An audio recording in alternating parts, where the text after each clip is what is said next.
ప్రతి సమస్య తండ్రి, ప్రతి ఇబ్బంది ఇరుకులు నీ చేతులకు అప్పగిస్తున్నాను అయా. బలహీనులుగా ఉన్నారేమో బలపరచండి ప్రభు, ఆరోగ్యముతో నింపండి ప్రభు, సహాయము దయచేయండి ప్రభు. సేవకులకు సహకారులుగా ఉండేలా మమ్మల్ని సిద్ధపరిచి ఈ నామానికి మాత్రమే మహిమ, ఘనత, కీర్తి, ప్రభావం తెచ్చుకోమని యేసుక్రీస్తు వరకు ఉన్నతమైన శ్రేష్టమైన నామంలో అడిగి వేడుకుని పొందుకొని ఉన్నాను ప్రియ పరలోకపు తండ్రి.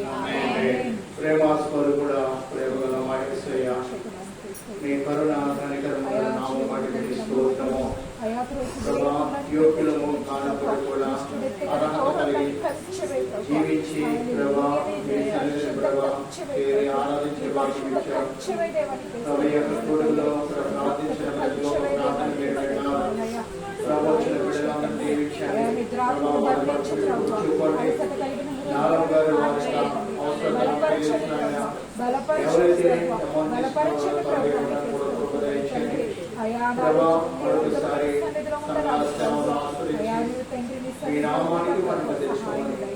యేసుక్రీస్తు కన్నా నామమున అడిగి వేడుకుంటున్నాము తండ్రి. ఆమేన్. దేవుడు మన ప్రార్థనలను ఆలకించి తిరిగి చేస్తున్న దేవుని స్తోత్రం.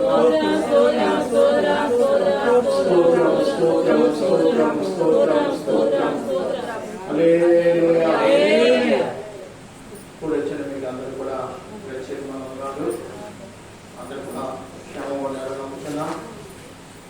దేవుడికి స్తోత్రం కలుగుగాక. రోమపత్రిక 2వ అధ్యాయం ఈ వాడే వాక్యాన్ని వర్ణించుకుందామని చెప్పాను. మరి ఎంతమంది చదివారు ఒకసారి తెలియపరచండి. రోమపత్రిక 2వ అధ్యాయం అందరూ చదివారుగా?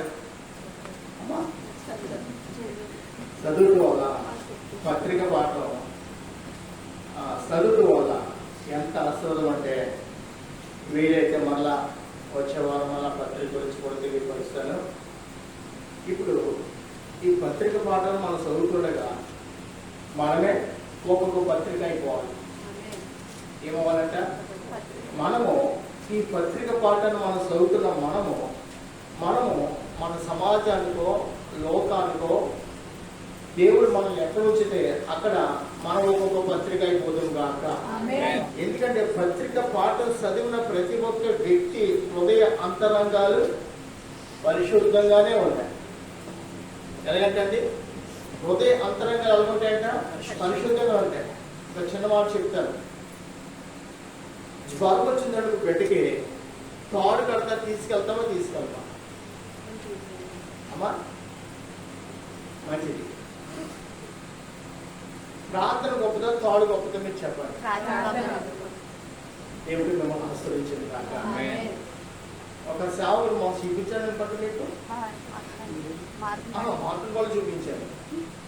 ఒక మాంత్రికుడు, మీరు విన్నది మాంత్రికుడు, అంతకు ముందు మాంత్రికుడు అతడు అతను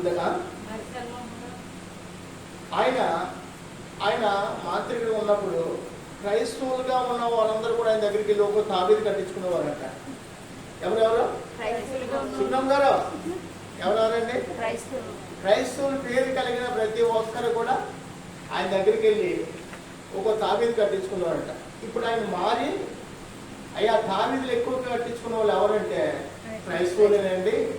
అసలు క్రైస్తవులు ఎంత గొప్పవారంటే అంత గొప్ప వారిలో కనపడలేదండి. మేము కట్టే తాబీదు మొదట వాళ్ళు ఒక దెయ్యం గురించి మా దగ్గరకు వస్తారు. ఒక దెయ్యం ఏంటండి? ఒక జ్వరం అన్నా ఒక వ్యాధి అయినా ఏది ఒక దెయ్యం మనుషులో ఉంటుందండి. మనసులో ఉంటారు వాస్తవంగా. అయితే ఆ తాబీదులో తాబీదు కట్టించుకోవడం వెళ్తే కదా తాబీదులు 200 దెయ్యాలు ఉంటాయంట. ఎన్ని దెయ్యాలంట? ఇప్పుడు 201 దెయ్యం కలిగి ఆ తాబీతో వాడు నలిగిపోవాలి. అతని జీవితంలో ఎప్పుడు కూడా నెమ్మది, అంతకుముందు బాగానే నెమ్మదిగా ఉంటాడు ఒక దెయ్యంతో. ఆ ఒక దెయ్యం వాడు పాడు చేయదండి. ఇప్పుడు 200 దెయ్యాలు కలుగున్నప్పుడు ఈ బ్రతకాలు కూడా తెలుసా నలిగిపోతాడు. తాబీదులు గొప్ప, ప్రార్థన గొప్ప. మనం ప్రార్థన పక్కన పెట్టి ప్రార్థన లేకుండా మనుషుల మీద ఆధారపడతాం. చూడండి, భేదాలు పుట్టించే ఆత్మ అనే ఒక ఆత్మ ఉంది. ఎక్కడుంది ఈ మాట? భేదాలు పుట్టించే ఆత్మ. భేదాలు పుట్టించే ఆత్మ కలిగిన ప్రతి ఒక్క కుటుంబం, ప్రతి ఒక్క వ్యక్తి జీవితం నలిగిపోతుందండి. అయితే ఇప్పుడు కూడా దేవుని సన్నిధిని మెలకువగలిగి ప్రార్థన, స్తుతి, ఆరాధన కలిగిన వారు నిత్యము కూడా వారు వర్ధిల్లుతారు. గట్టిగా స్తోత్రం చెప్తారా? రోమపత్రిక 2వ అధ్యాయము 6, 7, 8, 9 వచ్చిన చదువుకుందా సరిపోతుంది మనకి. ఆయన ప్రతి వానికి వాని క్రియల చెప్పున ప్రతిఫలమిచ్చును. సత్క్రియలను ఓపికగా చేయొచ్చు. ఎలా చేయాలంటే అండి? సత్క్రియను ఓపికగా చేయొచ్చు. మహిమను ఘనతను అక్షయతను వెదకు వారికి నిత్య జీవమునిచ్చును. అయితే వేదములు పుట్టించి ఏ ఆత్మ అంటే అయితే వేదము పుట్టించి సత్యవాక్యమునకు లోబడక దుర్నీతికి లోబడి వారి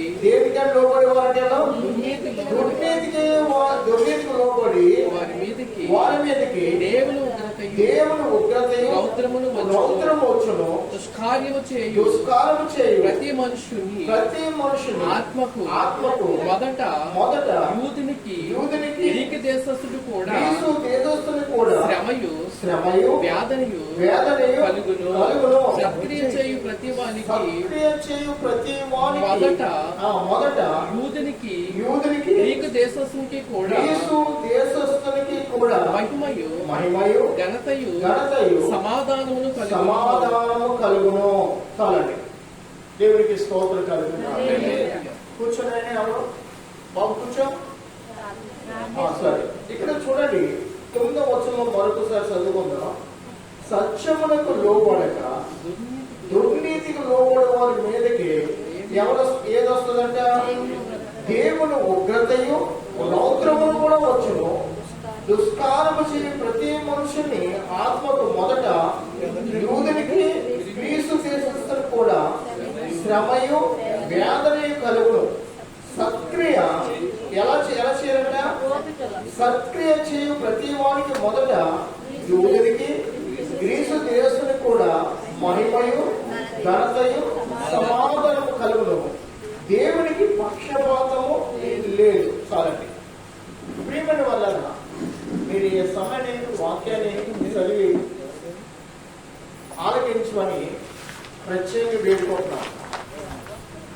ఉన్న మాట ఏంటంటే, మనం ఈ లోకంలో ఎవరమో తెలుసా? ఎవరి పేరు పెట్టి పిలువబడిన వారము. ఎవరమంటే మనం పేరు పెట్టి పిలుపుకు తగినట్లుగా మనం జీవించదుము గాక. ఎలాగంటే అండి, పిలుపుకు తగినట్లుగా జీవించాలి. మనము ప్రతి విషయం చూడండి, ఇప్పుడు మన బిడ్డలో ప్రతి విషయంలో మనల్ని అడుగుతారా? పక్క తల్లి తండ్రిని అడుగుతారా? మనల్ని. అయితే మనకి తండ్రి ఉన్నాడు, మనకి ఎవరున్నారు? ప్రభు అయిన దేవుడు ఉన్నాడు. ఎవరిని అడగాలి? ఇప్పుడు ప్రతి విషయంలో కూడా ఎవరిని అడగాలి? ప్రతి విషయంలో తల్లి నీకు రొంప, తల్లి నీకు ఏదైనా కానరాని వ్యాధి ఉందా? మనుషులకి చెప్పుకోలేని వ్యాధులు కూడా ఉంటాయి. సమాజానికి తెలియపరిచే డాక్టర్ దగ్గరికి వెళ్ళి సిగ్గేసింది ఎలా చెప్పాలి డాక్టర్ అనే వ్యాధులు కూడా మనుషులకు ఉంటాయి. కానీ నీ దేవుడికి నువ్వు ప్రభు నేను ఎంత బలహీనుడని నీకు తెలుసు కదా అంటే చాలు. ఏంటండి ప్రభు వ్యాధి గురించి మాట్లాడక్కర్లేదు. ఏంటండి నువ్వేమనాలి? ప్రభు నేను ఎంత బలహీనుడనో, ఏ రీతిగా నలిగిపోతున్నానో, ఎటువంటి వ్యాధితో నేను నలిగిపోతున్నా అదంతా మీకు తెలుసు నాయన అంటే నీకు స్వస్థత శీఘ్రముగా లభిస్తున్నది. మనము మొదట డాక్టర్ల మీద ఆనుకోకూడదు. ఎవరి మీద ఆనుకోకూడదు? డాక్టర్ల మీద ఆనుకోకూడదు.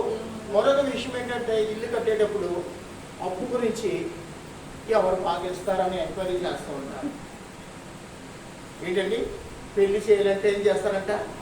ఎవరు ఇస్తారా? మనం అసలే అప్పు చేయకూడదు, వడ్డీకి మనము అసలే ఎగబడకూడదు కూడా. జ్ఞాపకం చేసుకోండి. వడ్డీకి డబ్బులు అసలు మనం తీసుకోకూడదు. ఎందుకు తెలుసా? మనం దేవుని బిడ్డలమండి. దేవుడికి స్తోత్రం. లోకంలో మనం ఆశ్రయింపబడు నిమిత్తమే దేవుడు మనల్ని ఏర్పాటు చేసుకున్నాడు. మనల్ని ఎందుకంట లోకంలో యోసేపు అన్నదమ్ముల ద్వారా త్రోసివేయబడ్డారు. ఎవరి ద్వారా అంట? అన్నదమ్ముల ద్వారా త్రోసివేయబడ్డారు. యోసేపు ఐగుప్తు దేశంలో ఎలా ఉన్నాడో తెలుసండి? ప్రపంచాన్ని ఏలే ఒక నాయకుడైపోయాడు. అతడు తన కాలంలో యాజకులుగా ఉన్న వారి దగ్గర ఏ పన్ను కూడా, అమ్మ చదువు ఎప్పుడైనా లేదా, యాజకులుగా ఉన్న వారి దగ్గర ఏ పన్ను కూడా అతడు వసూలు చేయలేదు. ఈ రోజు కూడా వినండి, ఈ రోజు కూడా ఇశ్రాయేలు దేశంలో యాజకులు అంటే సేవకులుగా ఉన్న వారికి చూడండి రేషన్ ఫ్రీ ఎంత అడుగుతా వాళ్ళంతా. ఎక్కడండి ఇది? ఎక్కడ? ఇశ్రాయేలు దేశంలో చెప్తున్నా. వారు ఎంత అడిగితే అంత ఫ్రీ. కరెంట్ బిల్లు ఉండదు. ఎవరికండి? సేవకులకి. ఎవరికంట? సేవకులకి. వారు సేవ చేస్తున్నారు. వారు సేవ చేయటమే కాదు, సేవ చేసిన ఎందుకు తెలుసా? దేవుని యొక్క నీతి ఏమైనదో, దేవుని యొక్క ప్రభావం ఏమైనదో ప్రజలు తెలుసుకోనుకోరు నిమిత్తము దేవుని పక్షంగా సేవకులు నిలబడి ప్రకటిస్తున్నారు.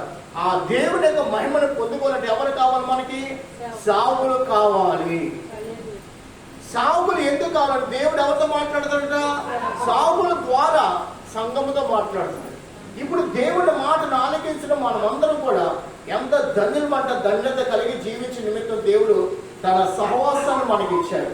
వినండి 6వ వచనంలో మాట ఏంటంటే, ఆయన ప్రతి వానికి వాని క్రియలు చొప్పున ప్రతిఫలం ఇచ్చును. ఎవరంటే ఆయన? ఎవరంటే ఆయన?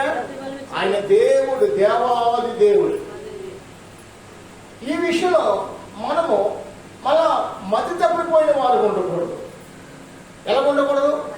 మతి తప్పిన వారు ఉంటారు. కొంతమంది ఈ మాటలు మతి తప్పితమంటే ఏం తెలుసా? ఆజ్ఞ అతిక్రమమే పాపం. నువ్వు మతి తప్పేస్తావు, పాపం చేస్తావు. ఒక వ్యక్తి గురించి నేను మాట్లాడి మీకు ముందుకెళ్ళిపోతాను. 2వ దినవృత్తాంతంలో 16వ అధ్యాయంలో ఒక భక్తుడు ఉన్నాడు. ఎవరున్నారంట? ఒక భక్తుడు ఉన్నాడు. అతడు ఈ విషయమే నువ్వు మతి తప్పితివి కాబట్టి ఇక మీదట నీకు యుద్ధాలే. ఏంటంటే ఇక మీదట నీకు యుద్ధాలే. ఆశ అనే ఒక భక్తుడు ఉన్నాడు. ఎవరండి? ఆశ. చూడండి 16:9 చదువుకుందాం. 16 తన ఎడల యథార్థ హృదయము గలవారిని బలపరచుటకై యెహోవా కనుదృష్టి ఎక్కడంటే లోకమంతటా సంచారము చేస్తున్నది. ఈ విషయమందు ఇవి మతి తప్పి ప్రవర్తించితివి గనుక ఇది మొదలు నీకు యుద్ధములే జరుగును. చాలండి. ఎవరు మతి తప్పాడు? ఆశ. 2వ దినవృత్తాంతంలో 16:9 ఏముందంటే, ప్రియమైన వాళ్ళగా ఆశ దేవుణ్ణి ఎంతగానో ఆరాధించేవాడు. కానీ అటువంటి భక్తుడు కూడా ఏమైపోయాడు? దేవుని ఎడల అమ్మా స్థిరమైన మనసును సరి చేసుకోలేకపోయాడు. మనం కూడా కొన్ని విధాలుగా కొన్ని విషయాలు బట్టి కొన్ని పరిస్థితులు బట్టి మనం కూడా ఏం చేస్తామో తెలుసండి, మనుషుల సహాయం మనం కోరుకోం. ఇతడు కూడా ఎవరు తెలుసా? దేవుడు యుద్ధం చేయమంటే అతనితో వెళ్ళి రాజీపడి అతన్ని స్నేహం కోరాడు. ఆశ చేసిన పని ఏం తెలుసండి? దేవుడు నీ శత్రువుతో వెళ్ళి యుద్ధం చేయమన్నాడు. ఇతడు ఏం చేశాడు? శత్రువు దగ్గరికి వెళ్ళి రాజీపడి అతను స్నేహం కోరాడు. అప్పుడు దేవుడు అతన్ని పిలిచి ఇదిగో అన్నాడు. 16:9 అన్నాడు. చూడండి ఏమన్నాడు? తన ఎడల అనే మాట పట్టుకుందాం. తన ఎడల ఎలా ఉండాలంటే మనం యథార్థ హృదయము గలవారిని బలపరచుటకై యెహోవా కనుదృష్టి లోకమంతటా సంచారం చేస్తున్నది. ఈ విషయమందు నీవు మతి తప్పి ఏం చేశాడంట? మతి తప్పి ప్రవర్తించింది. ఎలాగా ప్రవర్తించడం? మతి తప్పి ప్రవర్తించి కనుక ఇది మొదలుకొని నీకు యుద్ధములే కలుగుతుంది. వినండి, ఒక్కసారి దేవుని సన్నిధికి వెళ్ళామంటే దైవ దీవెనలన్నీ నీ వశమైపోతాయి. దేవునికి స్తోత్రం కలగాలి. పరిశుద్ధ గ్రంథంలో పరలోక రాజ్యము మన కోసం ఎన్ని ఉన్నాయో అన్ని కూడా దేవుడు మనం తెలుసుకుని ఎలాగంటే మనం తెలుసుకుని విని వాటి కోసం ప్రాధేయపడి నిమిత్తం మనం వెళ్ళిపోతాం. వినండి, ఇంట్లో కూర్చున్నాను, మీరందరూ ఇళ్ళలో కూర్చున్నారు. రోడ్డు మీద డబ్బులు కట్లు విసిరేస్తున్నారని తెలిసింది. ఇంట్లోనే ఉంటావా పరిగెట్టుకుని వస్తావా? ఇప్పుడు చూసారా మీరు అందరూ తెలిసిపోయారు. మనం అందరం తెలియదు, నేను కూడా తెలియపోతానంటే. ఎందుకని దేవుడు అన్నాడు ఇంట్లో కూర్చుని ప్రార్థన చేయమన్నాడు. రోడ్డు మీద ఎవరో చెప్పి మేము ఇద్దరు రోజు ఇంటికాడ ప్రార్థన చేసుకున్నాం. మధ్యాహ్నం 11 నేను సేవకు రాకముందు 11 to 2 వరకు ప్రార్థన చేసుకుని భోజనం చేసేవాడు. రోజు మేము హల్లెలూయా స్తోత్రం ఆత్మతో నింపబడి గట్టిగా స్తోత్రం చేస్తుండగా ఒక అమెరికా ద్వారా వచ్చాడండి. మా వాడి పిల్లలు ఒక ఆయన దొరలు తెలుసుకుంటూ ఉంటాడు. అతనికి ఎక్కువ లాభం వస్తుంది. అతడు మీ సంఘానికి వచ్చే వాళ్ళు విశ్వాసాలు ఎవరో ద్వారా చూపించమంటే అతడి అసలు సంఘమే లేదు. ఎవరన్నా తీసి చూపించేస్తున్నాడు. ఆ రోజు మేము గట్టిగా స్తోత్రం చెప్తుంటే బయటికి వినపడింది. ఇక వీళ్ళు కూడా మా విశ్వాసం చేసుకున్నాడంట. అతడు వచ్చి తలుపు తట్టబోయాడు. తలుపు తట్టలేదంటే మళ్ళీ ఈ రోజు మా అత్తగారు ఎదురొస్తే చూసి వెళ్ళిపోయి ప్రార్థన చేస్తారంటే ఆ ప్రార్థన చేస్తారంట. అప్పుడు ప్రార్థన అయిపోక మా అత్తగారు మాతో ఉంది, మీరు ప్రార్థన చేస్తుంటే ఉన్నాడు కదా అయ్యగారు అది తీసుకొచ్చుకుంటాడు కదా దొరలని, వచ్చి తలుపు కట్టబోయాడు. దాన్ని చూసి మళ్ళీ వెనక్కి వెళ్ళిపోయాడు. సరే ప్రార్థన చేసుకోవాలని డిస్టర్బ్ చేయకూడదు. వినండి, ఎవరైనా కానీ త్వరలంటే పరిగెడతారు. త్వరకన్నా మించిన వాడు ఎవరు? దేవునికి స్తోత్రం. త్వరలు కూడా చేసింది ఎవరు? ఆయన. దేవుని మీద మనం మానుకుంటే మనల్ని ఒక్కొక్క మిషనరీగా చేయు దేవుడే ఉన్నాడు. హల్లెలూయా. వినండి ప్రియమైన వాళ్ళగా, మీరు ఇంట్లో ప్రార్థన చేసుకుంటున్నారు. లారీ మీద వెళ్ళేవాడు ఒక్కొక్క డబ్బు కట్టి అలాగే ఇస్రాత్తో వెళ్ళిపోతున్నాడు. అందరూ పోగడి. మీకు కూడా ఎవరు చెప్పారు? ఏం చేస్తావు? ప్రార్థన వదిలేస్తావు, ప్రార్థన చేస్తూ ఉంటావా? ప్రార్థన వదిలేస్తాం, డబ్బు కట్టక పరుగులేస్తాం. దేవుని కృప ఎక్కువ, ధనం ఎక్కువ. ఇప్పుడు మనం మధ్య తప్పిన వారమా, మతి కలిగిన వారమా? అప్పుడు ఆ విషయంలో మనం మధ్య తప్పుతున్నాం. ఎందుకంటే దేన్ని ప్రేమించాం? దేవుని ప్రేమించలేదు కానీ డబ్బుని ప్రేమిస్తున్నాం. ఇప్పుడు దేవుడు కనిపెడతాడు, నిన్ను నన్ను కూడా పరీక్ష చేస్తాడు. దేవుడు నువ్వు నిజంగా ప్రేమిస్తున్నావా లేదని దేవుడు నిన్ను నన్ను కూడా పరీక్షిస్తాడు. ఎలాగా? అబ్రహాం పరీక్షించలేదా? అబ్రహాం పరీక్షించిన దేవుడు అబ్రహాం ఓడిపోయాడా? అమ్మా, అబ్రహాం ఓడిపోలేదు కాబట్టి విశ్వాసులకు తండ్రి అయ్యాడు. మనము కూడా ఆ అబ్రహాము వారసత్వం కలిగి ఉండాలంటే అబ్రహాంలో ఉన్న నీతి మనలోను, ప్రభులో ఉన్న నీతి మనలో కూడా ఉండాలి. ప్రభుని ఆరాధిస్తున్నామంటే సత్క్రియ ఓపిక చేసిన మనకి మహిమయు ఘనతయు నిత్య జీవం కూడా మనకి అని. సత్క్రియ అంటే ఏంటి? ప్రార్థన చాలా ఉన్నతమైన కార్యము. క్రియలు లేని విశ్వాసము వ్రతం. మొదటి క్రియ ఏది? పంచిపెడతకు రాదు క్రియ. ఏంటండి? పంచిపెడతం అనేది క్రియ కానీ కాదు. ఏది మొదటి క్రియ?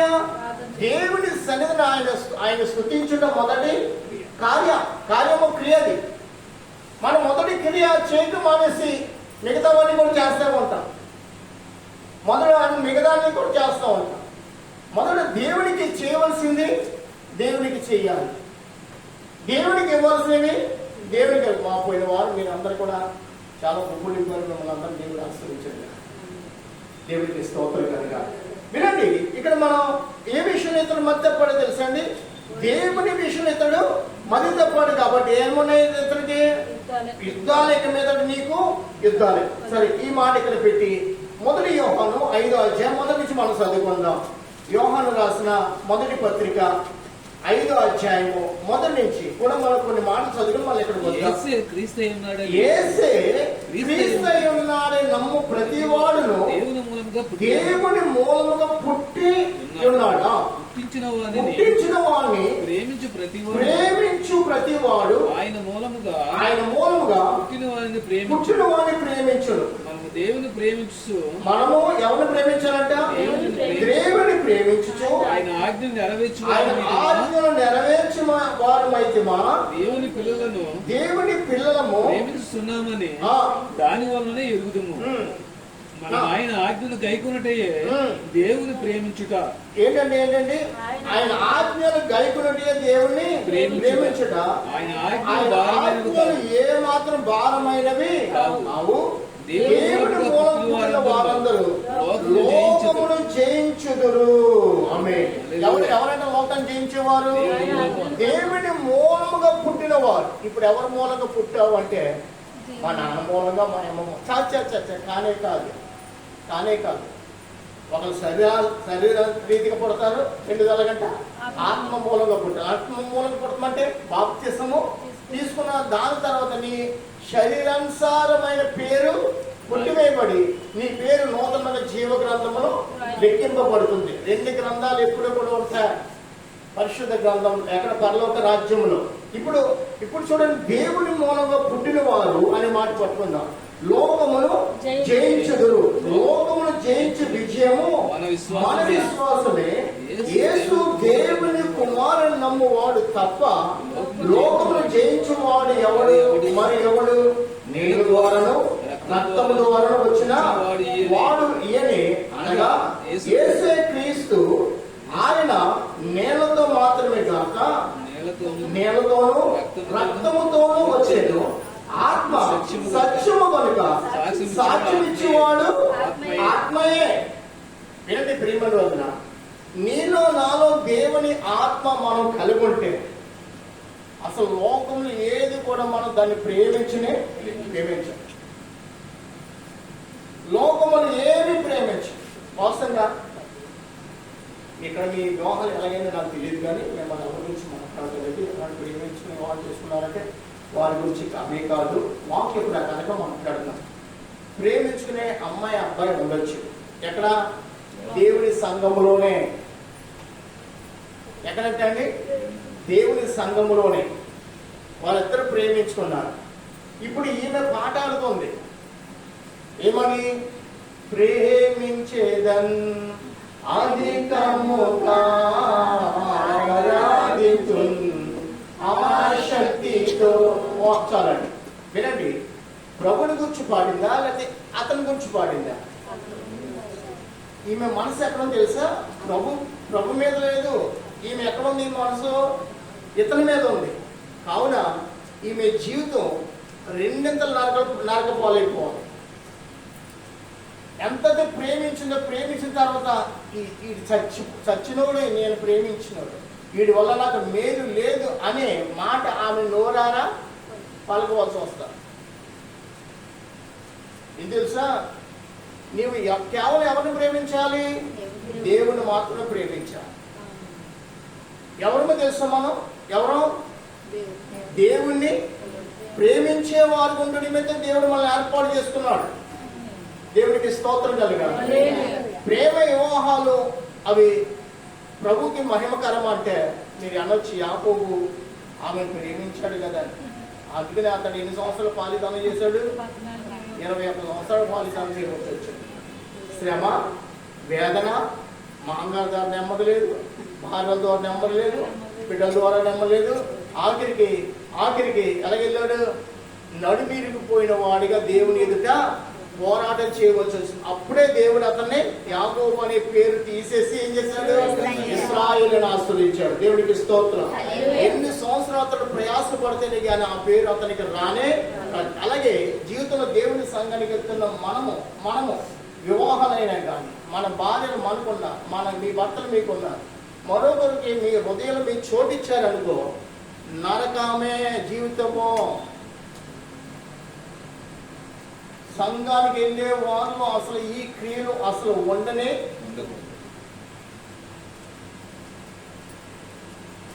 ఎవరిని కూడా దేవుని కంటే ఎక్కువగా ప్రేమించేవారుగా కానీ అసలు మనకి ఆ తలంపు పుట్టకూడదు. ఎవరిని కలిగి ఉండాలి? ప్రభు సన్నిధికి వెళ్తున్నామంటే ఇంకా మనం లోకములో మనం చెప్పండి, లోకంలో మనం సమాధి చేయబడిన వారిగానే ప్రభు కోసం జీవించుదుము కాక. ఆమేన్. హల్లెలూయా. అప్పుడే నీ అంతరంగాలు వెలిగించబడతాయి. నీ ప్రార్థన దేవుడు ఆలకిస్తాడు, నీ మనవి దేవుడు ఆలకిస్తాడు. నిన్ను ముందుకు నడిపించేవాడు ఆయన నీ పక్షము ముందు దేవుడై ఉన్నాడు. దేవునికి స్తోత్రం కలుగుతుంది. భేదాలు ప్రేమించినంత మాత్రం ఏమైపోయింది? మా ఆయనకి తెలుసా, మా ఆవిడకి తెలుసా, అమ్మా పక్కడికి తెలుసా, మా నాన్నకి తెలుసా, మా అమ్మకి తెలుసా? ఇవేంటి భేదాలు, దేవుడి సన్నిధిని ఇటువంటి తలంపులు ఎవరు కూడా ఉండకూడదు. ప్రభునందు ప్రియమైన వల్ల మనం మతి తప్పిన వారు ఉండకూడదు. ప్రభునికి ఆలోచన కలిగిన వారు ఉండాలి. ప్రభునే చూడాలి, ప్రభునే చూడాలి, ప్రభునే చూడాలి. ఆయన మహిమను వెతకాలి, ఆయన సత్యాన్ని వెతకాలి, ఆయన వాక్యానికి సంపూర్ణంగా పరిపూర్ణంగా లోబడదు గాక.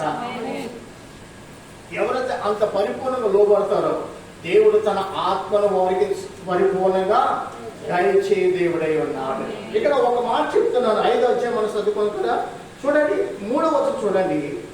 మనం ఆయన ఆజ్ఞలు గైకొనుటే దేవుని ప్రేమించడం. వాక్యం చదివిన వారంట లోకములో మరొక స్థలములో వారు ఏ మాత్రము నిలవరు. లోకంలో మాట్లాడుకునే మాటలు వారు వింటానికి కూడా పరుగు పెట్టరు. నిజమే, దేవుని యొక్క వాక్యం ఎంత పరిశుద్ధమైనదంటే అంత పరిశుద్ధత మనం కలిగి జీవించిన నిమిత్తము ఆ పరిశుద్ధమైన ఆజ్ఞలు దేవుడు మన చేతికి అప్పగించాడు. మన కన్ను ఎదుట ఆ వాక్యాన్ని మనం ఉంచుకోవాలి. ఆ వాక్యాన్ని ఉంచుకున్న భక్తుడు యోసేపు ఏం చేశాడండి? పాపానికి చోటు లేదు. ఇప్పుడు ఈ ఆశ గురించి మనం ఒక మాట చదువుకున్నాం. ఏమని? ఇక మీదట నీకు యుద్ధములే. చెప్పండి, ఇక మీదట నీకు యుద్ధము. మరొక వ్యక్తికి కూడా అదే మాట దేవుడు తెలియపరిచాడు. చెప్పండి మీరు. మరొక వ్యక్తితో దావీదుతో కూడా దేవుడు మాట్లాడిన మాటలు తెలుసా? ఇక మీదట నీకు యుద్ధములే. ఎవరితో? బయష్బాతో. అతడు ఏం చేశాడు? ఆ పాపం చేశాడు కాబట్టి ఏం చేశాడంట? ఇక బెత్షెబాతో ఇది తన భర్తను చంపించాడు, ఆమెను ఇంటికి రప్పించుకున్నాడు. కాబట్టి దేవుడు అన్నాడు ఆమె విషయం, ఇక మీదట నీకు యుద్ధాలే. అతడు కూడా ఏం చేశాడు? దేవుని ఎడల నమ్మకముగా ఉండలేకపోయాడు కాబట్టి అక్కడి అతను కూడా ఏమైనా ఇంట్లో యుద్ధాలు, బయట యుద్ధాలు, మళ్ళా తన సింహాసనం కూడా విడిచి పారిపోవలసి వచ్చింది. రెండేమో ఎవరు తరుముడప్పుడు? తన గర్భాన్ని పుట్టిన కుమారుడు అతను తరుముతాడు సిద్ధపడ్డాడు. ప్రేమని వల్ల రహస్యంగా చేశాడు. మేడ మిత్రుల మీద అతడు తాగాని దర్శనం విన్నాడు. అతని గర్భం పుట్టిన కుమారుడే తన యొక్క దాసీలను అతడు పాడు చేయడం మనం వింటున్నాం. మనం ఎంత రహస్యంగా మనం చేయాలనుకుంటామో అంత పబ్లిక్ అయిపోతాం. మన లోకంలో అంత అవమానం చెందవలసి వస్తుంది. దేవుణ్ణి నిమిత్తం ఎంత నువ్వు చేయని వెనక లాక్కున్నావో, కాలుని వెనక లాక్కున్నావో, నీ మనసును సరిస్తున్నావో అంత వర్ధిల్లుతావు. భేదాలు కలిగిన వారు ఉండకూడదు. ఆత్మ ఎక్కడుందని వారు ఉండకూడదు. ఆత్మ ఉందని ఎంతమంది నమ్ముతారు చెప్పండి? ఆత్మ ఉందని ఎంతమంది నమ్ముతారు? గట్టిగా స్తోత్రం చెప్పండి. ఆత్మ లేదు అనే మాట మన నోట రాకూడదు. వినండి, ఆత్మ లేకపోతే సంఘము కూడా సమకూర్చబడని పడదు. ఆత్మ లేకపోతే నీలో నాలుగు వాక్యము క్రియ చేయబడదు. ఆత్మ వెలిగింపబడిన వారు మాత్రమే నేను పిలువబడ్డ తమ్ము తాము వారు సిద్ధపడి వచ్చేస్తారండి. ఒక వారం, 2 వారం, 3 వారాల నాపైన పనులు వారికి వేదన ఉంటుంది. నేను సంఘానికి వెళ్ళలేకపోతున్నాను, వాక్యం వెళ్ళలేకపోతున్నాను, మంచి వాక్యం వెళ్ళలేకపోతుంది. వేదన వారికి ఉంటుంది. కానీ మళ్ళీ ప్రార్థన రాగానే వాళ్ళు ఒక మాట ప్రార్థన చేస్తారు. ఏమైంది ప్రభా, మళ్ళీ తిరిగి నీ సహవాసానికి నీవు నన్ను నడిపించుకున్నావు. దేవుడికి స్తోత్రం కలిగి. వినండి ప్రేమని వలన సహవాసం ఎంత అమూల్యమైనదంటే ఆ సహవాస నిమిత్తం ఎంత వెల చెల్లించలే కానీ దాని రుణాన్ని మనం తీర్చాలి. అంత ఉన్నతమైన సహవాసం దేవుడు మనకి ఇచ్చాడు. ఒక దినము గడుపుట 1000 దినాల కంటే శ్రేష్టం. ఇప్పుడు రోమపత్రిక 2వ అధ్యాయానికి వెళ్తున్నాం. చూడండి, రోమపత్రిక 2వ అధ్యాయంలో అక్కడ శ్రేష్టమైన కొన్ని మాటలు మనం నేర్చుకుందాం. ఇప్పుడు 7వ వచనం చదువుకుందాం. 7వ వచనం చూడండి. సత్క్రియ ఎలా చేయాలంట? ఓపిక. ఎలాగంటండి? సత్క్రియ ఓపిక చేచు మహిమను, ఘనతను, అక్షతను వెతుకు వారికి నిత్య జీవమునిచ్చును. దేవుడికి స్తోత్రం చెప్పాలి. సత్క్రియ అనేది ఎలా తెలుసండి? ప్రార్థన ఈ యొక్క బ్రతుకు మన బ్రతుకు తెలుసండి. చాలా కనిపెట్టుకుని మనమే కనిపెట్టుకోవాలి. ఎవరో వచ్చి అమ్మా నువ్వు అలా మాట్లాడుతూ కాదు, మనకి ఎవరో చెప్పక్కర్లేకుండా మనమే ఎవరి గురించి కూడా అవమానంగా మాట్లాడకుండా మనం ఏం చేసుకోవాలి? నిన్న దేవుని గురించి నేను తగ్గించుకున్నాను. ఎవరి గురించి అంట? నీ ఆత్మను రక్షించే నిమిత్తం నువ్వు తగ్గించుకున్నావు. నిజమే, దేవుని గురించి నువ్వు తగ్గించుకుంటే ఎందుకు తగ్గించుకున్నావు తెలుసా? నీ ఆత్మని నీవు నిత్య జీవానికి కాపాడుకోవటానికి నిన్ను తగ్గించుకున్నావు. ఒక విషయం చెప్పనా, మనము ఇంతవరకు బూతులు అవ్వలేదండి, రక్షింపబడి రక్షణలో ఎదుగుతున్నాం. ఒకవేళ బైసన్స్ ఎవరైనా మన మీద కాని మాటలు పాడి విర్రవీగి నడుస్తున్నారు,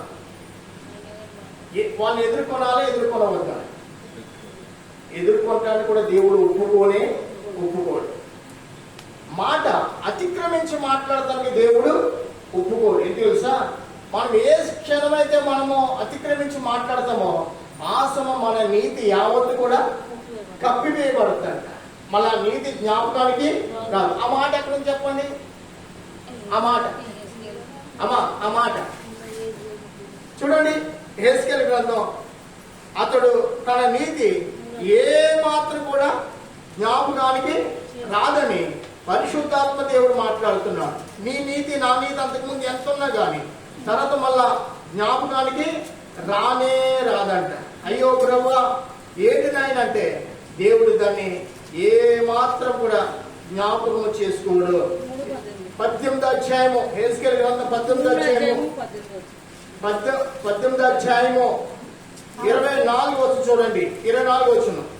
అయితే నీతిపరుడు తన నీతిని విడిచి పాపం చేసి దుష్టులు చేయి హేయక్రియలన్నిటి ప్రకారము జరిగించిన ఎడల అతడు బ్రతుకునా? అతడు చేసిన నీతి కార్యము ఏ మాత్రము కూడా జ్ఞాపకంలోనికి రావు. అతడు విశ్వాసఘాతుడై చేసిన పాపం బట్టి మరణము నొందును.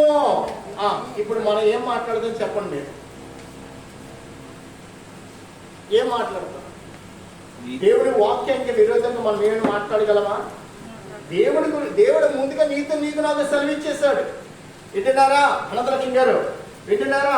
వినండి మరొకసారి 24 వచ్చింది. అయితే నీతిమంతుడు, ఒకసారి 23 వచ్చిన మరలా చదువుతాం చూడండి. అయితే నీతిపరుడు 23 అండి. దుష్టులు మరణించుట చేత నాకే మాత్రం సంతోషము కలుగునా? వారు తమ ప్రవర్తన దిద్దుకుని బ్రతుకుడే నాకు సంతోషము. ఇదే ప్రభువు యెహోవా. ఎంత అమూల్యమైన వాక్యం అంటే మనం ఒకప్పుడు ఎవరో తెలుసండి? ఎవరో మనమందరూ లోక సంబంధమైన దుష్టులు. ఎవరమంట? మీరంటే నువ్వు బూతులాడేవని కాదు, నువ్వు దొంగతనం చేసేవని కాదు, నువ్వు లోకం ఏంటంట? దుష్ట లోకం. ఆ లోకం పుట్టిన వారి పేరేంటి? దుష్టులే. అది ప్రియమైన వాళ్ళ లోకం ఏ లోకం అంట? నేను మిమ్మల్ని అంటలేదు. మనం ఏ లోకంలో ఉన్నా ఆ లోకంలో ఏముంది? దుష్టత్వం, పాపం, చెడు, మలినము, ఇదంతా లోకములో ఉంది. ఆ లోకంలో ఉన్న దృష్టి మనల్ని ఆవరించింది. ఆ లోకం పుట్టిన వారి నుంచి ప్రభు మాట్లాడుతున్న మాటను తెలుసండి. 23 చదువుకుందాం. 23 కాదు, మీరు పైకి ఇంకా 20 వచ్చిన చదివితే ఇంకా బాగుంటుందేమో. 20 వచ్చి చూడండి. పాపం చేయవాడే మరణమునందును తండ్రి యొక్క దోష శిక్షను కుమారుడు మోయడం లేదని కుమారుని దోష శిక్షను తండ్రి మోయడు. నీతిపరుని నీతి ఆ నీతిపరునికే చెందును. వినండి, నీతిపరుని నీతి ఆ నీతిపరునికి చెందును. దుష్టుని దుష్టత్వము ఆ దుష్టునికే చెందును.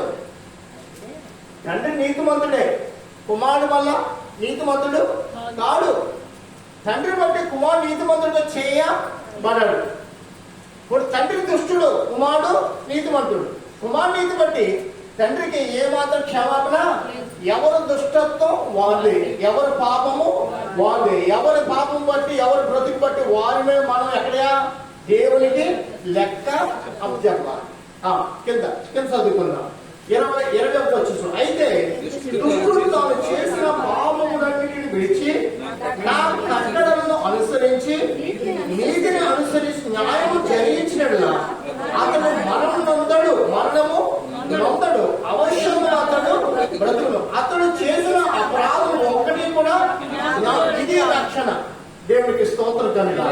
మన ప్రభు ఎంత గొప్పవాడో, మనల్ని ఎంత ప్రేమించాడో చూడండి. మనం అంతకుముందు ఎవరు దుష్టులమే కానీ నీతి పరులము. ఇప్పుడు వాక్యాన్ని కలిగాం, నీతికరమైన పెదవులు కలిగాం, ప్రార్థన చేస్తున్నాం, ప్రభుని స్తుతిస్తున్నాం. మనల్ని దేవుడు ఏ పాపం కూడా ఇంకా మన మీద జ్ఞాపకం చేయండి. దేవుడికి స్తోత్రం చెప్పండి. మనం అసలు దేవుని ఎదుట నిలబడతానికి కూడా అర్హులము కాము. కానప్పుడు కూడా దేవుడు తన వాక్యం ఇచ్చాడు. ఏమన్నాడు తెలుసా? నీతిగా బతకమన్నాడు, ప్రేమ కలిగి బ్రతకమన్నాడు. ఎల్లప్పుడు కూడా దేని వెతకాలి? డబ్బు కోసం మనోవేదం చెందేవాళ్ళు ఉంటారు. పిల్లల బ్రతుకు సరిలేదని మనోవేదం చెందుతారు. పాడి పంటలు సరిగ్గా లేవని, ఉద్యోగం సరిగ్గా లేదని, తలదాచుకోవడానికి ఇల్లు లేదని. అయ్యా, నీ చింత ఎక్కువ అవుతుంది కానీ చింతించేలా నీ కార్యాలయం కూడా నెరవేర్చబడదు. అయితే ఏం చేయాలి? ప్రభుత్వాన్ని మనం ఏం చేయాలి? ఏ విషయంలో మనం కృంగిపోతున్నాం అదే విషయంలో ప్రభుని అడుగుదుము గాక. ఏమండి, ఎప్పుడైనా మీరు పాముని చంపడం కళ్ళలో చూసారా?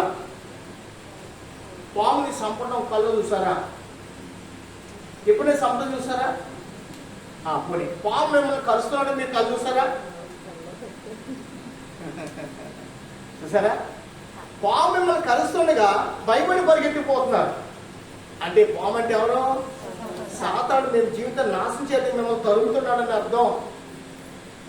పాముని చంపడం అనే కళ్ళ చూసారు, అదే పాముని చంపగా మీరు ప్రార్థనలో ఎదుగుతే సాతాన్ని మీ పాదాల కింద తొక్కి వేసినట్టు కనుక స్తోత్రం చెప్పండి. ఇప్పుడు మీలో అభిషేకం ఉందా లేదా జ్ఞాపకం చేసుకోండి. ఏ పాము మిమ్మల్ని తరుగుతుందో మీరు పరిగెట్టిపోతున్న మీ ప్రాణం రక్షించుకోవటానికి, అదే పాముని మీరు ఎదురు తిరిగి తను చంపారంటే ప్రార్థనలో మీరు ఎదుగుతున్నట్టు. దేవునికి స్తోత్రం కలగాలి. ప్రతి విశ్వాసికి ఈ అభిషేకం ఉండదు కాక. నీ జీవితాన్ని పాడు చేసే సాతాను నువ్వే నీ చేతులతో దాన్ని నాశనం చేసేవాడు గొంతు గాక, దాని అధికారి నీ పాదములతో తొక్కి వేసేవాడు గొంతు గాక. ఉందా లేదా? రోమపత్రిక 16వ అధ్యాయం 15వ వచనంలో ఏముందో తెలుసండి? అప్పుడే వెళ్ళొద్దు, అక్కడికి వెళ్ళదు, ఇక్కడ ఉండండి, అక్కడ జల చూపిస్తున్నాం. ఇక్కడ ఉండండి, ఇక్కడ చాలా నీకు ఉంది. ఇక్కడ చదువుకుందాం. 22వ వచనం. అతడు చేసిన అపరాధంలో ఒక్కటి కూడా జ్ఞాపకంలోనికి రాదు. అతని నీతి బట్టి అతడు బ్రతుకు. మనం బ్రతకడానికి చూడండి దేవుడు ఏ మార్గం ఇచ్చాడు? ఏంది కావాలి? ఎందుకు వస్తున్నాయి? రక్షణ మార్గం ఇచ్చాడు. ఏ మార్గం ఇచ్చాడంట? అదే ఆ మార్గానికి పేరేంటి? నీతి మార్గము, పరిశుద్ధులు పోయే మార్గం. దేవుడికి స్తోత్రం కలగాలి. ఇప్పుడు అతను అదే అంటున్నాడు, అతని నీతిని బట్టి అతడు బ్రతుకును. దుష్టులు మరణముల చేత నాకే మాత్రము సంతోషము కలిగిన. ఎంత మంచి మాట చూడండి. మనం చనిపోవడం దేవునికి ఏ మాత్రము సంతోషము ఉండదు. ఏ మాత్రం సంతోషం కాదు. అది ఆయనకి ఏ మాత్రం ఇష్టమైనది కానే కాదు. మీరు అంటారు దేవుడు తీసుకెళ్ళిపోయాడు అంటారు. దేవుడు అమ్మా తీసుకెళ్ళడు. దేవుడు అన్నాడు అన్యాయంగా ఉండొద్దు అన్నాడు. నీ ఆరోగ్యాన్ని పాడు చేసే ఏ ఆహారం కూడా నీవు తీసుకోవద్దు. యెషయా 50 యెషయా 55-54 ఉంటుంది. నీ ఆరోగ్యాన్ని పాడు చేసి ఎందుకు పూజిస్తున్నావు అని. ఈ సారా, ఈ త్రాగుడు, ఈ గుట్కాలు, ఈ ఖైనీలు దేవుని బిడ్డల్లో అసలు నాలుగులో కానీ ఇంట్లో కానీ ఉండకూడదు. నేను ఇక్కడ ఒక విషయం చెప్పినా, మేము ఇక్కడికి వచ్చే పేపర్ రెగ్యులర్ వేయించుకునేవాడు. నేను హాల్లో ఉండి ఎప్పుడు కూడా 3-4 ప్రాంతాలు వేసి ప్రార్థన చేసుకున్నాను మా హాల్లో. ఆ హాల్లో పేపర్లో వండుకొని పేపర్లు అక్కడ ఉండి ఒక కొట్టగా దేవుడు నేను సంచరిస్తున్న గృహంలో అపవిత్రం అనేది ఏది కూడా ఉండకూడదు. నా దేవుడు నాతో మాట్లాడు.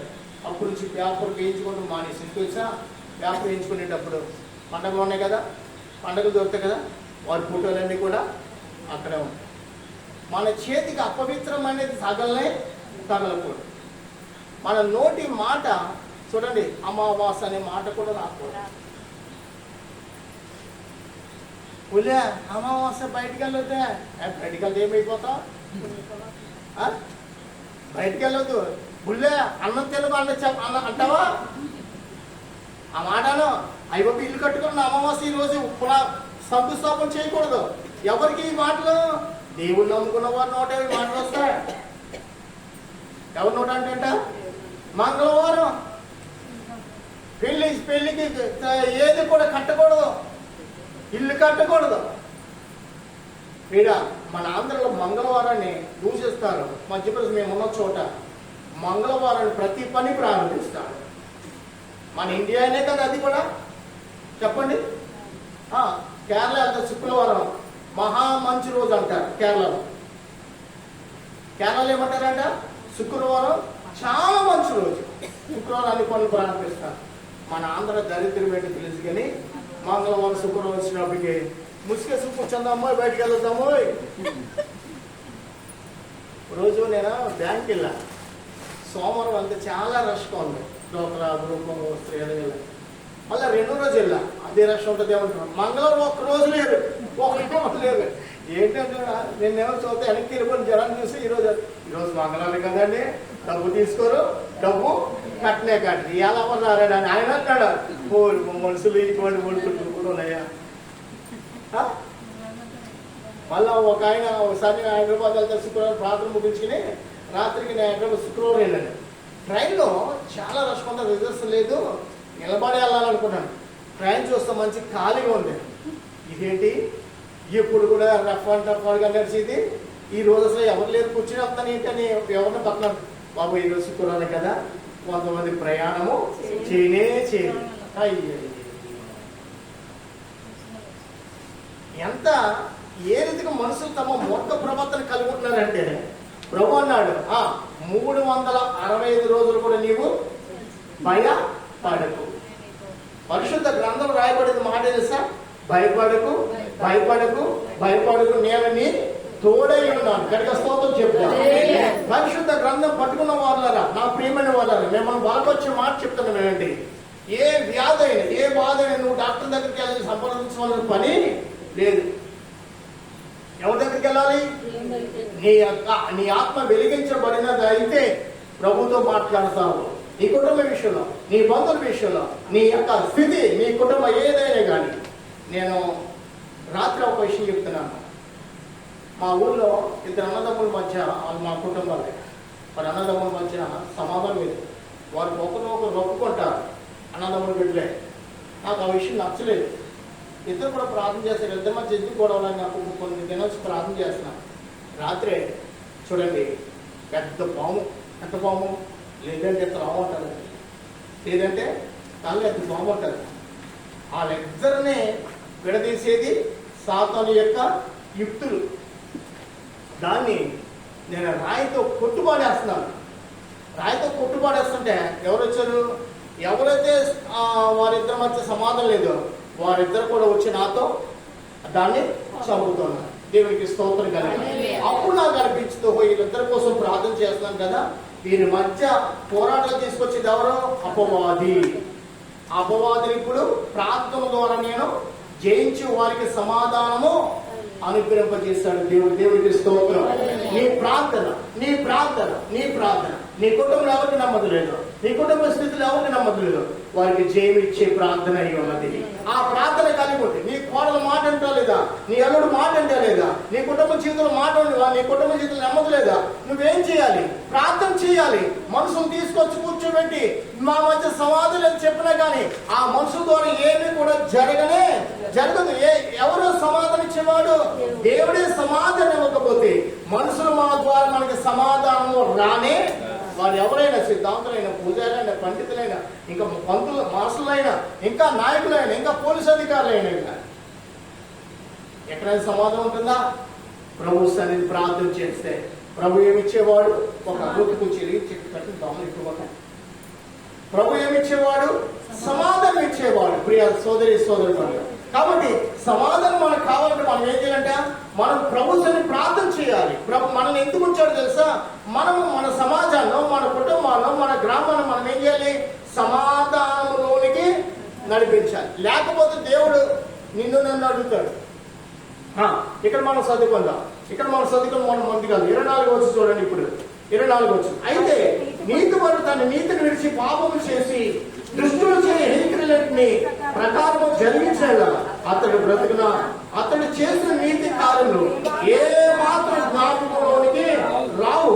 అతను విశ్వాసఘాతుకుడే చేసిన పాపం బట్టి మరణులు అయితే యెహోవా మార్గం న్యాయం కదని మీరు చెప్పుచున్నారే.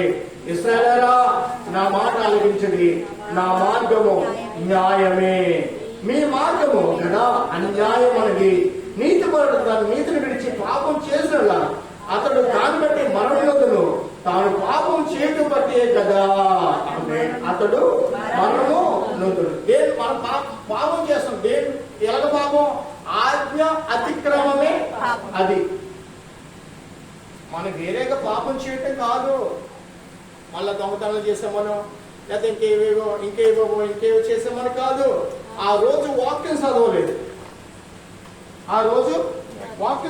ఇక్కడ పెట్టండి.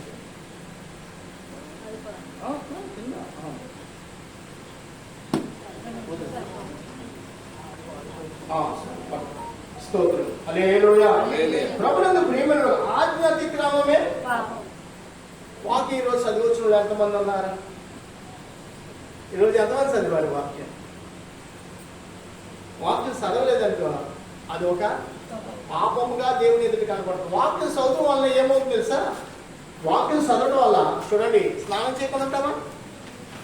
ఆత్మకు పట్టిన కలంకం ఏది కూడా ఉండనే ఉండదు. శరీరాన్ని కలిగిన కలంకాన్ని వదిలించుకుంటే కానీ ఆత్మకు ఉదక స్నానం కావాలి. ఏం కావాలంటే అందుకని వాక్యాన్ని ఏం చేయాలి? మనం ఏదో ఒక వారానికి ఒక రోజు కాదు, 3 పూటలు ఎలాగైతే శరీరానికి కావాల్సిన ఆహారం తీసుకుంటున్నామో వాక్యాన్ని కూడా మనం ఏం చేయాలంట అలా కలిగి ఉన్న ఎడల, వాక్యం కలిగి ఉన్న కుటుంబాలు సమాధాన కుటుంబాలని రాయబడుతుంది. దేవుడికి స్తోత్రం కలగాలి. సమాధాన పరచువారు వినాలి.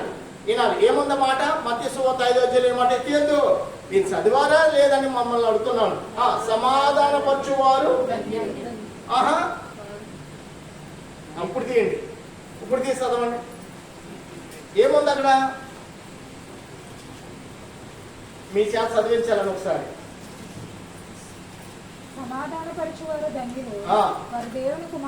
అది దేవునికి స్తోత్రం కనుక. ఎవరంటే వారు దేవుని కుమారులండి. మన మధ్య తగాదాలు కానీ గొడవలు కానీ ఉండకూడదు. మనం ఎవరు తెలుసా? సమాధాన పరుచుని మీద దేవుడు నిన్ను నన్ను ఏర్పాటు చేసుకున్నాడు. సమాధాన పరుచువారు దేవుని కుమారులు. ఎవరండి వారు? దేవుని యొక్క సహవాసం ఏం తెలుసా? సమాధానంతో కూడింది. ఇక్కడికి వచ్చినప్పుడు నేను ఏం పొందుకుంటా? సమాధానం కలిగి ఉన్న బిడ్డల్లో వ్యాధులు ఉండవు, భయాలు ఉండవు, భీతులు ఉండవు, భేదాలు అసలు ఉండవు. మనలో ఎందుకు భయాలు, ఎందుకు వ్యాధులు తెలుసా? మన సహవాసం సమాధానకరమైన సహవాసం.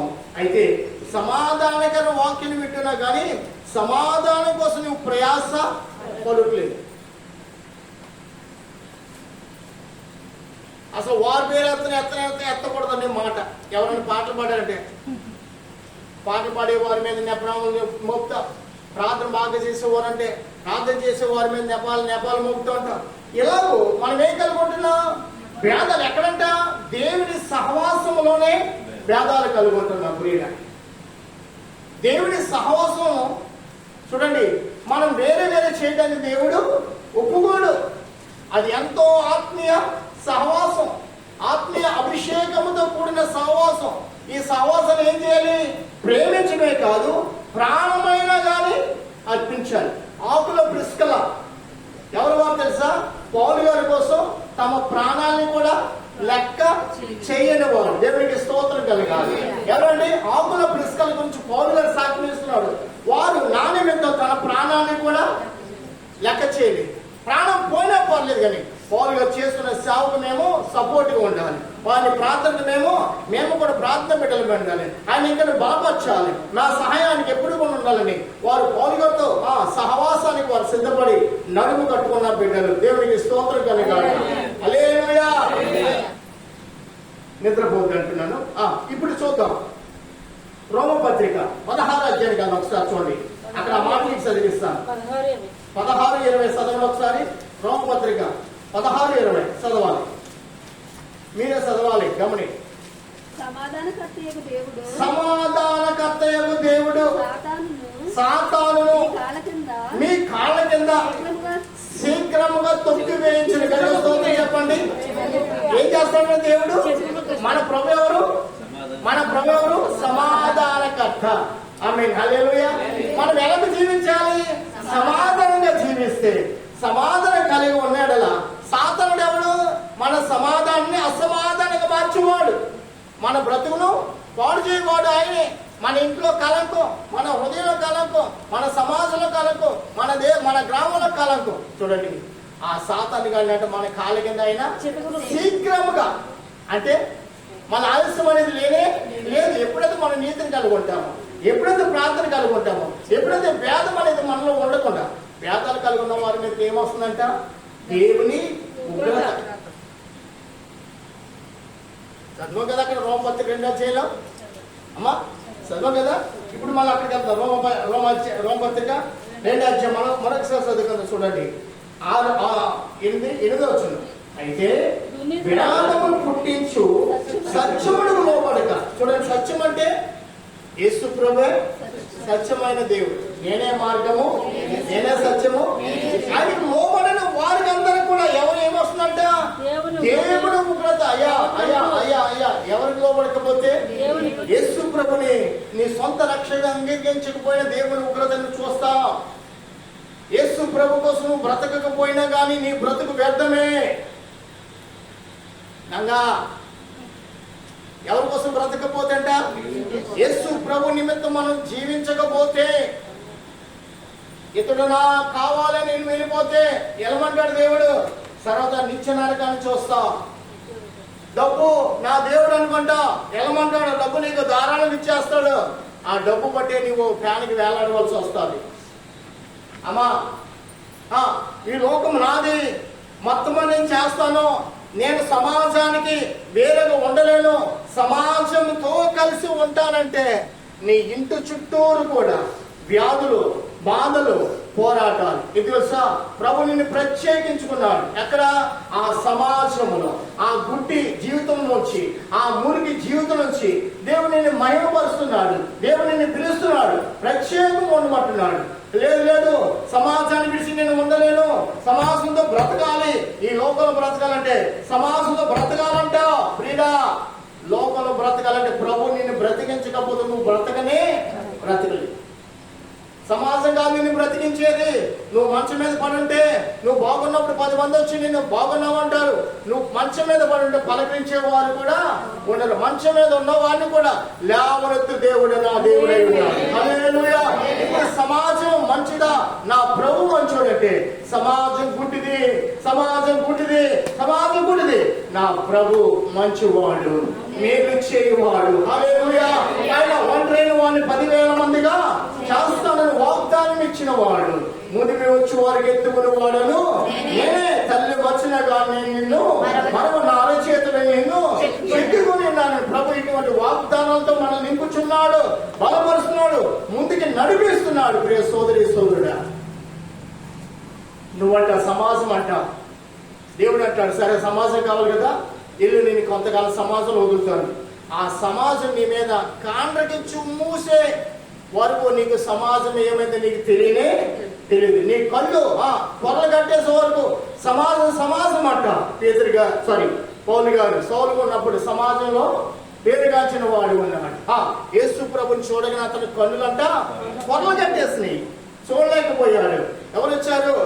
అననీయ అనే భక్తుడు రావాల్సి వచ్చింది. దేవుడికి స్తోత్రం. అననీయ మంచి ప్రార్థన చేస్తుండగా అక్కడ ప్రభు అయిన యేసు అక్కడికి వెళ్ళి, అననీయ ఆ ప్రభు ఆలకిస్తున్నాను అన్నాడు. వెళ్ళి ఎక్కడ? దమస్కులో ఎక్కడున్నాడంట? అక్కడ పట్టణంలో ఎవరున్నాడు? సౌలు అనే వాడు పడి ఉన్నాడు. వెళ్ళి నీ వాడి కోసం అంటున్నాడు. అననీయ, ప్రభా, అతడు పరిశుద్ధులు ఎంతగానో పాడు చేసిన వాడు, నీ సంఘాన్ని పాడు చేసిన వాడు ఎక్కడ కూడా వస్తుంది, మన నన్ను కూడా పాడు చేయడానికి. అంటే నువ్వు వెళ్ళి నీ పని నువ్వు చెయ్యి అంతే. అని అక్కడికి వెళ్ళి, సహోదరుడా, చూసారా ఏమన్నాడండి? సహోదరుడా సౌలా, దారిలో నీకు కనబడిన ప్రభుని యేసు నన్ను నీ కోసం పంపించాడు. ప్రార్థన చేయగా, ఎంత ప్రార్థన ఉన్న అభిషేకం గొప్ప శక్తి అని తెలుసా? అతని కంటిలో ఉన్న పాపపు పొరలన్నీ ఊడిపోయి, దేవునికి స్తోత్రం కలగా. నీ కంటిలో ఉన్న పాప పొరలు తొలగిపోని గాక, నీ కుటుంబంలో శాపం తొలగిపోని గాక, నీ కుటుంబ జీవితంలో ఉన్న బంధకాలను తొలగిపోని గాక. తొలగిపోవాలని ఏం కావాలి? ప్రార్థన కావాలి. ఏం కావాలండి? ప్రార్థన. క్రీడా ఈ సమాజం కోసం మనల్ని అందరినీ ఏర్పాటు చేసి సమాజం కోసం ఒక్కరోజు కూడా ప్రార్థన చేయలేదు, ఏ మేలు నీ కుటుంబంలో కనపడుతుంది? ఏంటండి? ఏ మేలు? మన గ్రామం రక్షింపబడాలి, మన గ్రామం సమాధానం కలిగి జీవించాలి, మన గ్రామంలో ప్రతి ఒక్క వ్యాధి బాధలు యేసుక్రీస్తు నామమున తొలగిపోవాలని ఎల్లప్పుడూ కన్నీరు కాచి ప్రార్థన చేసే కుటుంబాలని నా దేవుడు అంచులంచులుగా ఆశ్రయించే దేవుడై ఉన్నాడు. హల్లెలూయా. నువ్వు నీ ఎవరి కోసం, పక్క వారి కోసం ప్రార్థన చేయవేమో అమ్మ, ఆ జీవితం దేవునికి ఇష్టమైనది. కానీ నీ తోబుట్టువులు నీకంటే ధనవంతులు ఉన్నారు, వారి కోసం ప్రార్థన చేయవేమో. దేవుడు ఒప్పుకోడు. వారికంటే ధనవంతులు ఎవరు తెలుసా? నీవే. ఎందుకంటే నిన్ను సమాధానంతో నా దేవుడు నిన్ను లేవనెత్తు దేవుడై ఉన్నాడు. డబ్బు సమాధానం ఇవ్వదు అమ్మా. కుటుంబ జీవితంలో మనకి బంగారాలు ఆస్తులు పాస్తులు ఉన్న ఎడల మనకి సమాధానం దొరకనే దొరకదు. దేని ద్వారా దొరుకుతుందంటే దేవుని యొక్క కృప ద్వారా మాత్రం మనకి సమాధానం అనుగ్రహించబడుతున్నది. అందుకని భేదాలు అనేది మనలో ఉండకూడదు. ఏముండకూడదు?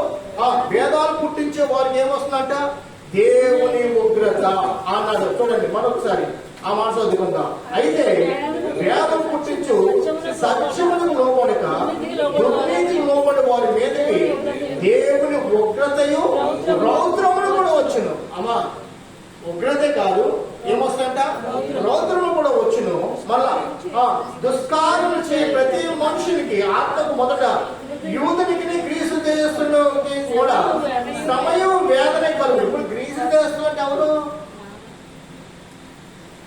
యూదులు అంటే మనకు అర్థమైపోయింది. గ్రీసు దేశస్తులు అంటే ఎలా? ఎవరు? మనమే. గ్రీసు దేశం అంటే అన్యజనులు అని అర్థం. గ్రీసు దేశస్తులు అంటే అర్థం ఏంటంటే అంటే తెలియని వారు మనం. ఇప్పుడు తెలియని వారికి తెలియపరిచే దేవుడు మనకి సువార్తను ఇచ్చాడు. ఇక మీద తెలియని వారికి ఉండకూడదు. ఏం చేయాలి?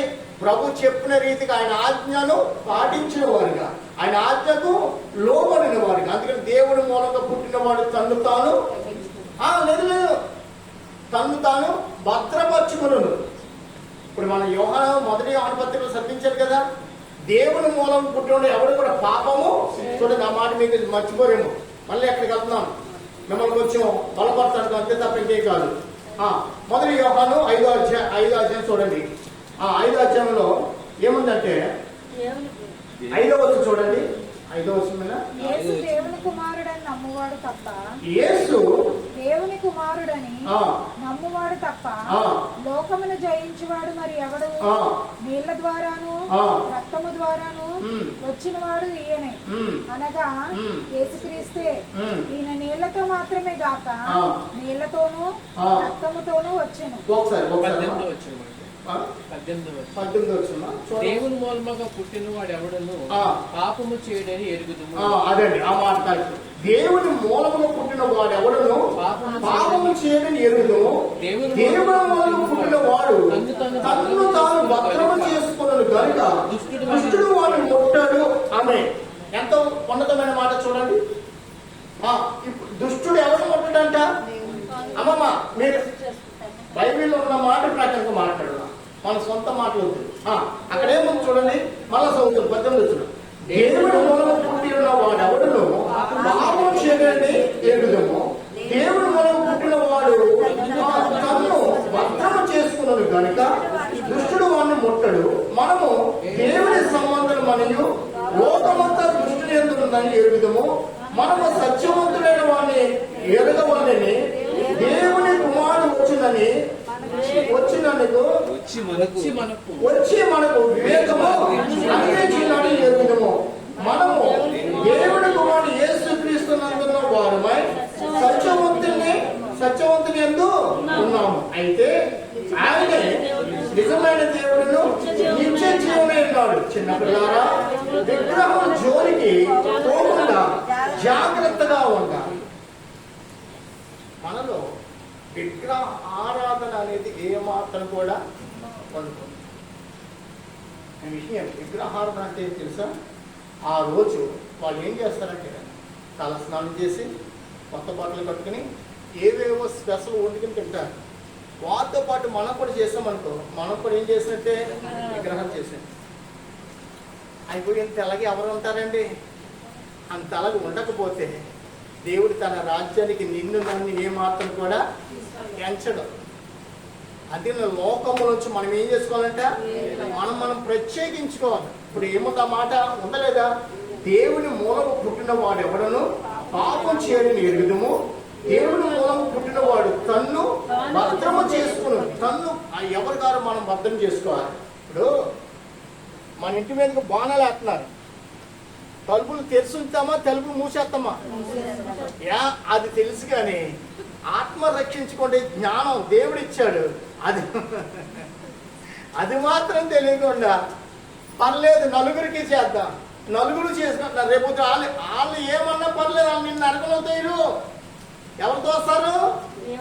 ఈ వాక్యానికి నువ్వు లోపడకపోతే, ఈ వాక్యం ప్రకారంగా నిన్ను భద్రం చేసుకోకపోతే దేవుడు నిన్ను నిత్య నరకాగ్ని గుండెలు పాడేస్తాడు. అప్పుడంటే అయ్యో లోకం అన్నానే, లోకంలో ఉన్న వారు నా వారు అనుకున్నానే, ఈ రోజు వాళ్ళు కాలుతున్నారు నీవు కాలుతున్నావని మనమే నలిగిపోతాం. సోదరి సోదరుడు, వాక్యం ఇంతలాగుందా?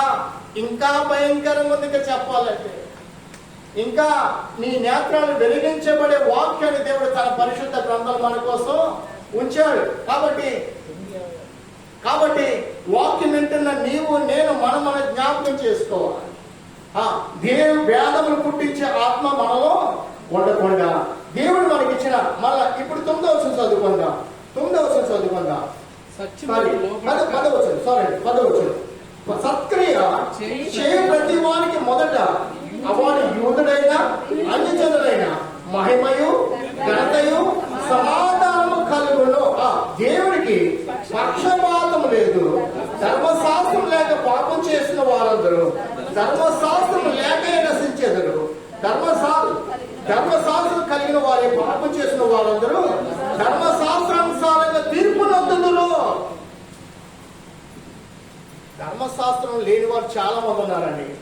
వారికి కూడా ఉంది, మనకు కూడా ఉంది. మనం ఎవరో ధర్మశాస్త్రాన్ని కలిగి ఉన్నాం. కాబట్టి దేవుడు నిన్ను అడుగుతాడు ఏమని? వాక్యం వినిపించాను, వాక్యం చదువా, నిన్ను నీవు భద్రము ఎందుకు చేసుకోలేదని దేవుడు అడుగుతాడు. అయ్యో సాగులు వచ్చారు, వాక్యం చెప్పారు, నన్ను నేను భద్రం చేసి నిజమే ప్రభు అంటే అక్కడ క్షమాపణ లేనే లేదు. క్షమాపణ, రక్షణ, మహిమ, ఘనత ఎక్కడ? ఇక్కడే. దేవుని రాక ముందే నిన్ను నీవు ఏం చేసుకోవాలి? భద్రపరుచుకోవాలి. నిన్ను నువ్వు ప్రత్యేకించుకోవాలి. లోకములోని కడగబడాలి. లోకం నుంచి ప్రత్యేకించుకోవాలి. దేవుని స్వరూపం నీలో కనబడాలి. వినండి, ప్రార్థన కలిగిన వాళ్ళు ఏముంటుంది తెలుసా? ఒక ప్రత్యేకమైన అనుభవం వాళ్ళు కనబడతారు. అంటే ఒక ఆత్మాభిషేకం వాళ్ళలో ఉంటారు. ఆత్మ కలిగిన వారు ఏమో తెలుసా?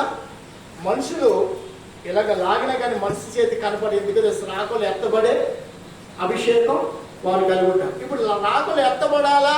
నరకం పాత్రల వైపు మనం రాకులు ఎత్తబడాలి అంటే మనం ఏం చేయాలి? దేవుడి మూలంగా పుట్టిన వాడు నేను అనుకోవాలి. ఇక్కడికి స్తోత్రం చెప్పండి.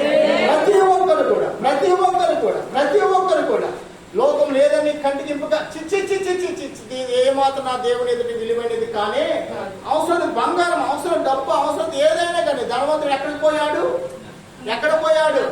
నరకానికి పోయాడు. అది ఏమని తెలుసా? అయ్యా అయితే ఈ నరక వేదనకి రాకుండా నాకు ఎంతమంది సోదరులు ఉన్నారంట? 5 ఉన్నారు. వారు ఇక్కడ మాత్రం రాకూడదు. భూమి మీద ఉన్నాడు, అతను సువార్త ప్రకటింపబడలేదంటే అతనికి కూడా సువార్త ప్రకటింపబడింది. కాబట్టి అతను ఎక్కడున్నాడు? నరకంలో ఉన్నాడు.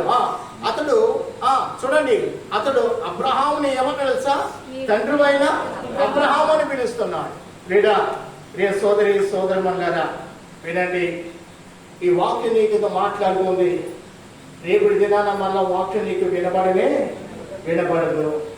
వినబడదు వినబడదు. సంఘానికి వెళ్తున్న నీలో నాలో భేదాలు ఉండకూడదు. మహిమను ఘనతను అక్షయతను కలిగి జీవించే వారి నుండి నిమిత్తమే దేవుడు మనకి ఇచ్చాడు. దేవుడు ఆత్మ లోపల ఉందంటారు. ఒక ఆయన అంటాడు, భాషలు ఎక్కడున్నాయి, ప్రవచనాలు ఎక్కడున్నాయి, దర్శనాలు ఎక్కడున్నాయి అంటారు. అయ్యా, సంఘమునికి సమస్తము ధారాళముగా దేవుడు దయచే నిమిత్తం ఆ సంఘాన్ని మహిమకరమైన సంఘముగా దేవుడే దాన్ని సిద్ధపాటు చేశాడు. కొందరిని అపోస్తులుగా, కొందరిని ప్రవక్తలుగా, కొందరిని ఇంకా దర్శనాలు చూసేవారుగా. ఈ సేవ అంతా ఉన్నది, జరుగుతున్నదే క్రీడ. కావున దేవుడు మనకిచ్చిన వాక్యం బట్టి మనం ఏం చేసుకోవాలంట, మనం భద్రం చేసుకుందాం. భేదాలు అంటే ఒక మాట చెప్తున్నాను, క్రైస్తవ సంఘాల్లో ఎందుకు లోటుపాట్లు అంటే, కుటుంబాల్లో ఎందుకు లోటుపాట్లు అంటే, దేవుణ్ణి పరిపూర్ణంగా వారు దేవునికి లోబడకపోవటం మూలం. గొడవలు, వ్యాధులు, బాధలు. ప్రభు అన్నాడు, నేను స్వస్థపరిచి యెహోవాను నేనన్నాడు. మనకు మందులతో పని లేదు, డాక్టర్లతో పని లేదు. డాక్టర్లు ఎవరైనా మరణించి లేవనెత్తగలరా? వారి దగ్గర ఆ శక్తి లేదు. ప్రభుకి సమస్తము సాధ్యమే. అట్టి దేవుడి కృప మీకు, మీ కుటుంబాలకు, మీ సంతాన బిడ్డలకి సదాకాలం తోడై మిమ్మల్ని ఆత్మీయ కుటుంబాలుగా దేవుడు కట్టునే గాక. ఆమె ఇచ్చిన ఉపదేశం బట్టి మన రెండు చేతులు పైకి దేవుడికి స్తోత్రం చేద్దాం. ప్రభు అపరిశుద్ధుల మహోన్నతుల మహిమాస్వరి కూడా మీరు ఇచ్చిన శ్రేష్టమైన సమయం బట్టి మీకు స్తోత్రము. ప్రభు సమయం బట్టి ముగించండి. కొన్ని మాటలు ఉండగా ముగించడం క్షమించండి. మీరు నాకు రావాల్సిన మరొకసారి ఆ లేఖనాల్లో ఉన్న మర్మం ఏమైందో మేము పరిశోధించండి. వచ్చిన బిడ్డలందరినీ కూడా ఆస్వాదించండి. ప్రభు ఎవరైతే ఏ అవసరం, ఏ సహాయత నిమిత్తం వచ్చినారు వారందరి పక్షం మీ కృపొచ్చి నడిపించి మనం గడిపొచ్చిన ప్రభు ఇదివరైనా సలహాలు ఇచ్చిన కుటుంబాన్ని దీవించండి. ప్రభా తినేవారు రుచికారం ఇచ్చిన వారికి ప్రభు దీవెనిక ఉంచమని యేసుక్రీస్తు ఘనమైన నామమున అడిగి వేడుకుంటున్నాము తండ్రి. ఆమేన్. మన తండ్రి దేవుని యొక్క ప్రేమ, మన రక్షకుడు మన ప్రభు యేసుక్రీస్తు వారి కృప, పరిశుద్ధాత్మ దేవుని సహాయము తోడై నడిపించును గాక. ఆమేన్, ఆమేన్, ఆమేన్. నా ప్రాణమా, నా ప్రాణమా, ఆమేన్, ఆమేన్, ఆమేన్. హల్లెలూయా, హల్లెలూయా, హల్లెలూయా. దేవుడు మనందరిని దీవించును గాక. ఆమేన్. కాదు కదా?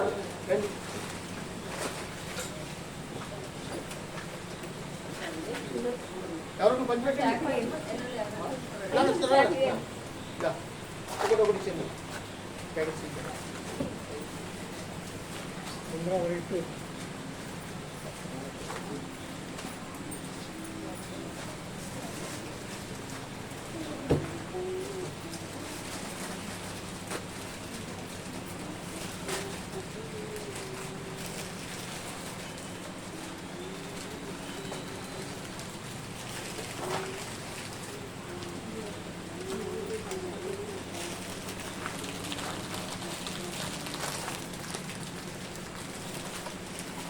ప్రాణం చేస్తాను.